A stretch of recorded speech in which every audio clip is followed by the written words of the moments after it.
Let's take the second statement from the Minister for Lands and Natural Resources, Honorable Samuel Jinapor.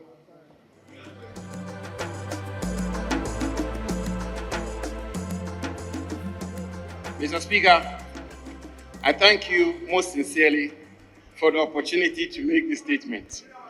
Today, Mr. Speaker, as our country celebrates the 7 years of our independence from the English, under the theme, quotes, "Our democracy, our pride," end quotes, this statement will focus on the contribution of the then Northern Ghana, which encompasses present-day Northern, Northeast, Savannah, Upper East, Upper West, and parts of Bono East regions, to the attainment of Ghana's independence and the evolution of her democracy. Mr. Speaker, historically, even though it was the bond of 1844, signed on the 6th day of March 1844, that regularized the de facto powers of the British, had exercised outside the forts and castles of the then Gold Coast. This did not affect the then Northern Territories, which provided routes through the historic towns of Salaga and Boko to the Sahel and Sudan. This remained so even after the Gold Coast was annexed as a colony by the Royal Charter of 24 July 1874. Indeed, the important routes and converging markets Northern Ghana provided at the time resulted in competition between the English, French, and Germans for control over that territory, leading to several treaties of friendship and freedom of trade. Eventually, following the Northern Territories Gold Coast Order in Council of 26 September 1901, which took effect from 1st January 1902, and the Administration Northern Territories Ordinance 1902, the then Northern Territories came under British protectorate on the 1st day of January 1902. However, the administration of the Northern Territories was radically different from the then Gold Coast and Ashanti.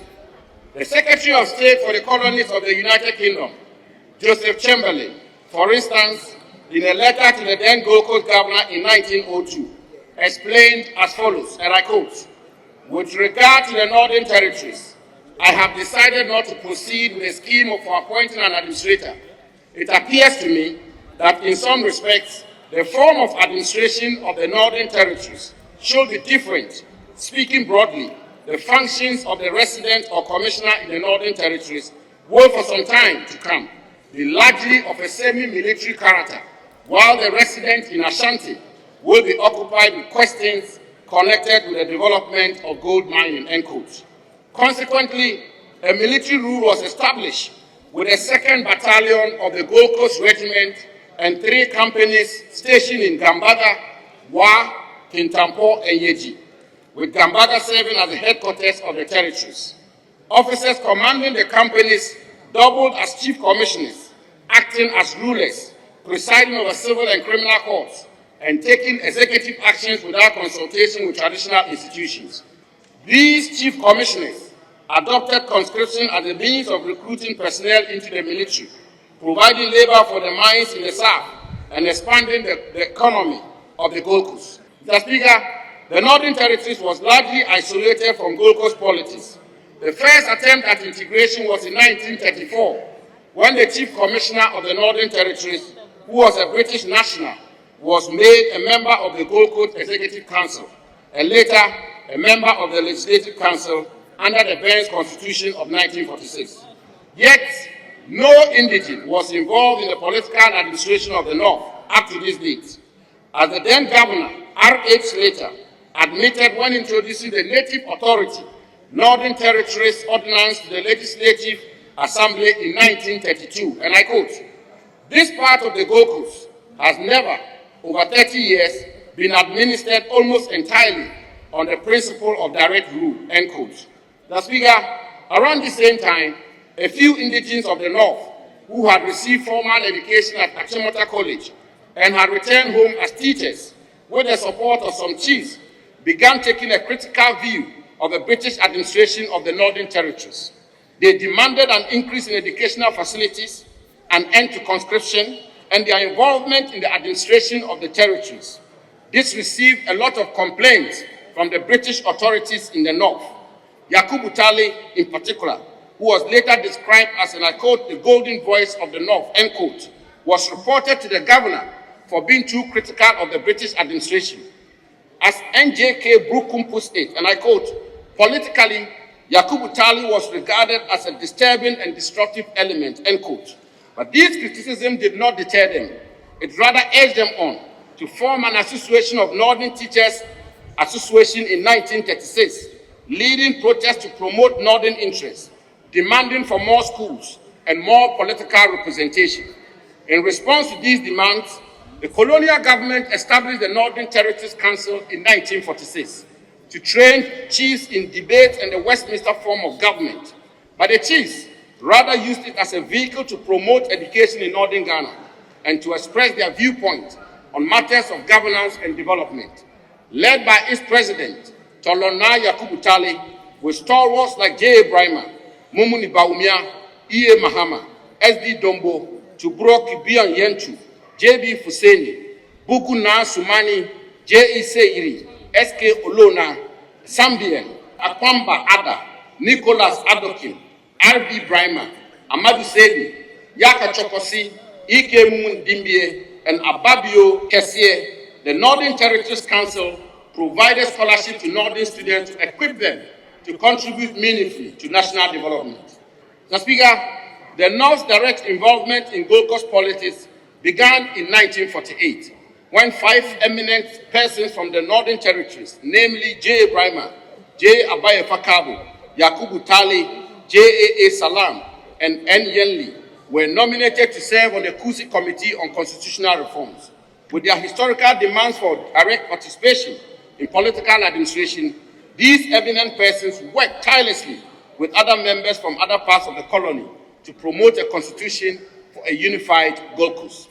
Even before the coming into force of the Kusi Constitution in 1951, S.D. Dombo, Yakubu Tale, and J. Brima were appointed to the Gold Coast Legislative Council as extraordinary members in 1950, becoming the first indigenous persons from the North to serve on the council.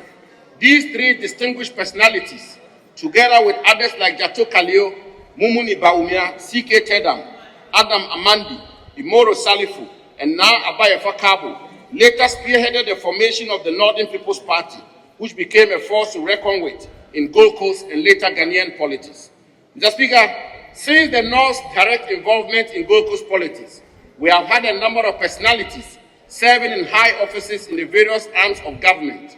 They include J. Brima, the first cabinet minister from Northern Ghana, under whose tenure as Minister for Communications and Works between 1951 and 1953, that the preparatory works, design, construction of preliminary roads and rail for the development of Tema Port was done.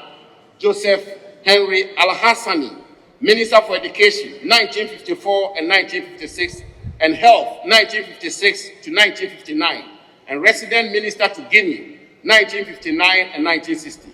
Lawrence Rosario Abavana, Minister for Agriculture, 1957, Health, 1960 to 1961, and 1963 to 1964. Trade, 1961, Information and Broadcasting, 1962 to 1963. Interior, 1964 to 1965, and Mines and Mineral Resources, 1965.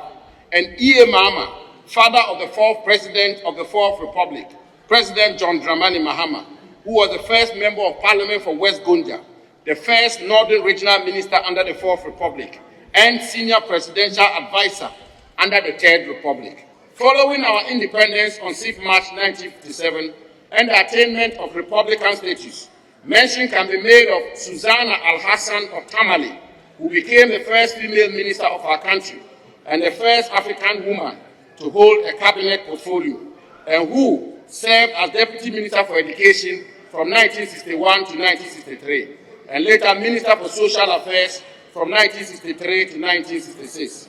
Imoro Yigala of Yendi, the first foreign minister under the First Republic.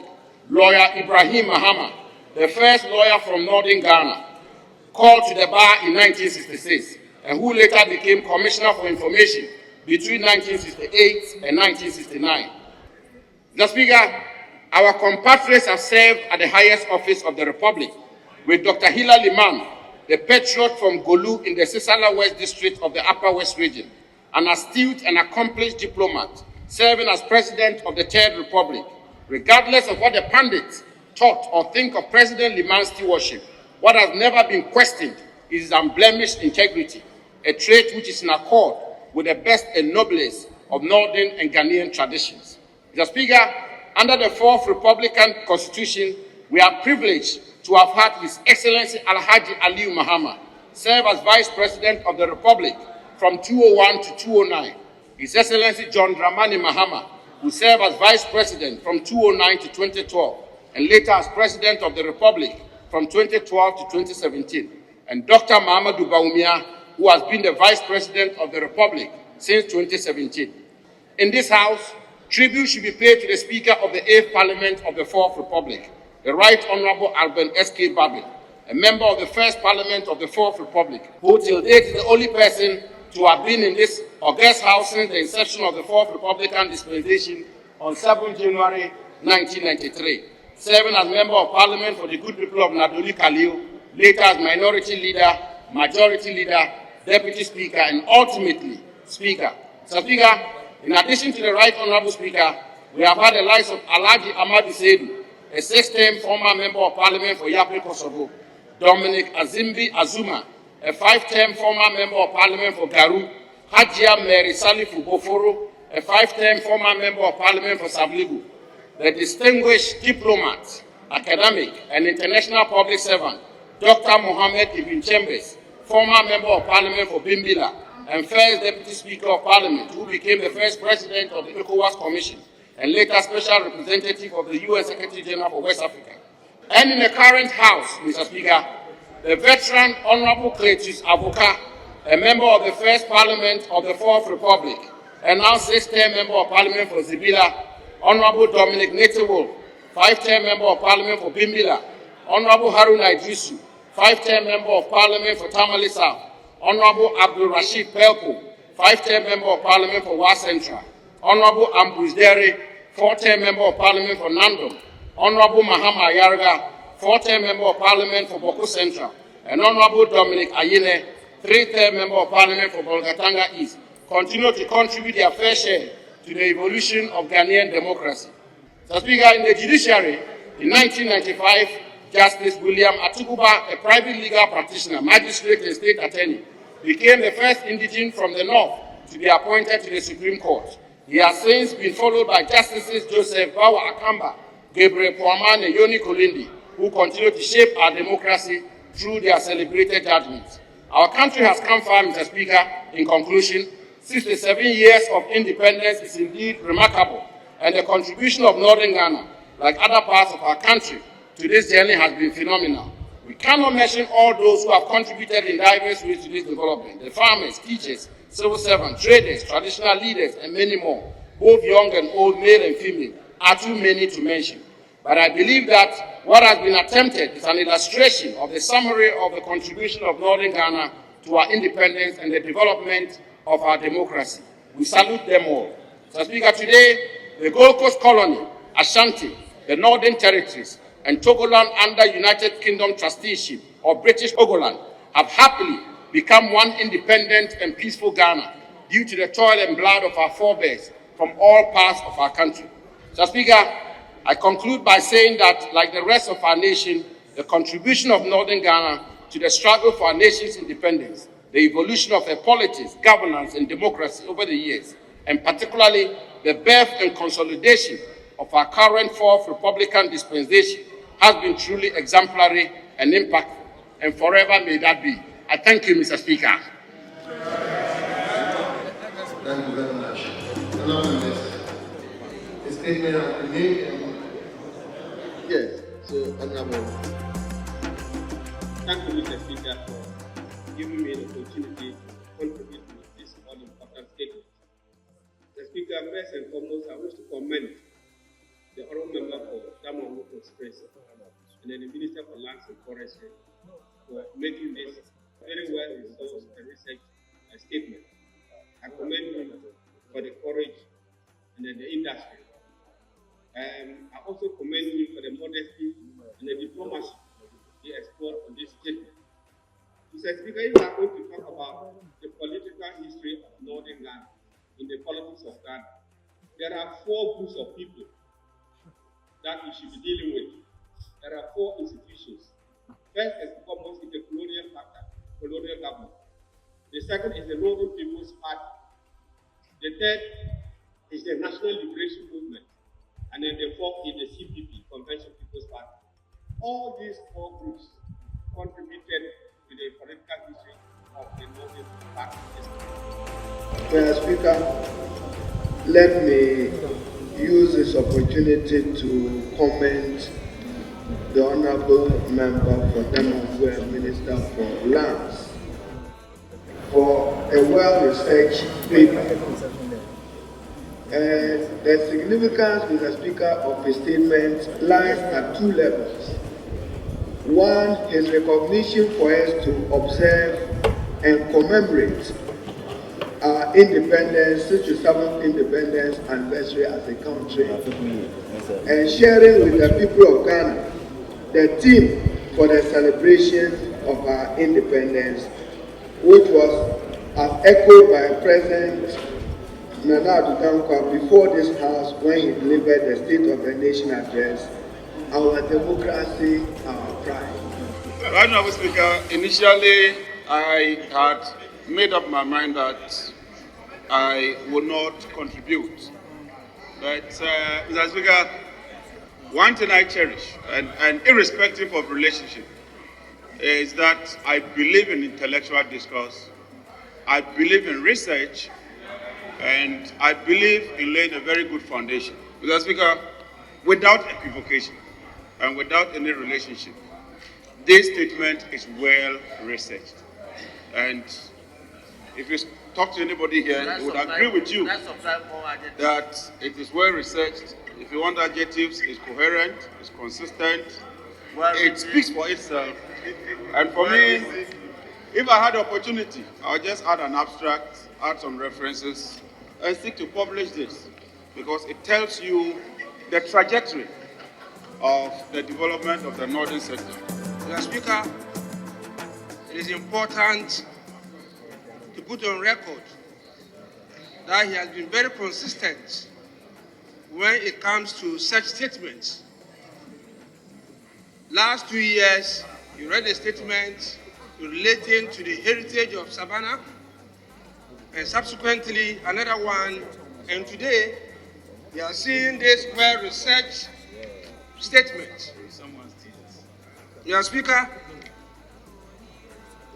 what I don't like is when such statements are made, others want to politicize them. This is a statement that represents the North, and all of us should be proud of it. Nobody will come and tell our story. We will have to tell our story. Mr. Speaker, going through the statement, I can say, as an academic, that it was well researched. And if you are familiar with the politics of Ghana, almost all the names that have been mentioned are familiar ones. Mr. Speaker, an aspect that my very good friend didn't capture much, and I'll be happy if subsequently others will also take upon themselves to look at, will be the role of academics from the northern regions towards political independence and also their current roles. Mr. Speaker, I know we have already contributed a lot to this statement. I will just conclude by relying on what the former minority leader said, Honorable Haruna Idrisu, that 2024 election, the two main political parties, the NDC is led by our former President John Dramani, and then the MPP led by His Excellency the Vice President Dr. Mahmoud Bawumia. One way or the other, we will have a northerner in the Jubilee House. But he said something that is very important, that we need somebody who can carry us or unite us to move. And Mr. Speaker, I am very convinced that Dr. Bawumia is the best person who can unite us and lead us. I thank you and I thank the maker of the statement. Let me thank the makers of statements. That is Honorable Minister for Lands and Natural Resources. And let me also thank all the contributors who have made their contribution to the statement that has been made by the Minister and the Honorable Member. So we thank all of you.